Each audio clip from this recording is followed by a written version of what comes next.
একটা দোষ না করলেও আমি অপরাধী। সব দিক দিয়ে দুর্নাম আসবে শুধু আমি। কারণ আমার কন্ট্রাক্টর, আপনারা সবাই জানেন কন্ট্রাক্টর আসে নাই। আমিও কাজ করেছি, অন্য লোকও কাজ করেছে। সব দোষ তো আমার দুইজনের বিদিনে আছে, আমি মানে নিলাম। আমি কাজ করতে ভালো করে। একটা লোক নতুন একটা লোক লিছিল, তাক দিয়ে কাজ করাইছিল হয়তো খারাপ হয়েছে। এই জন্যে সব দায়ভার আমার পলাইছে। আমার পর আসার পরে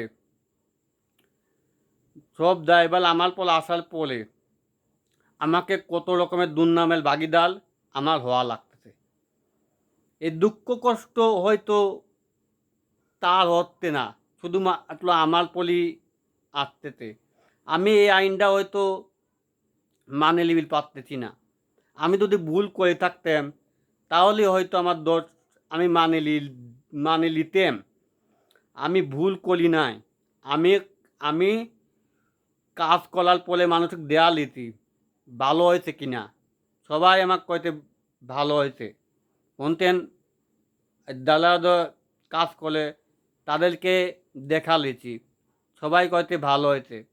আর উপরে একটা লোক রংমং মালিছিল, মারার পরে ভালো হয় নাই, এই জন্যে আমি অপরাধী। এই তো দেশের নিয়ম। কারো একটু বাদ বলতে নাই কোনো জায়গা, এই জন্য তার দায়ভার আমার পর। এ অপরাধ হয়তো আমি মানে নিতে পারতেছি না।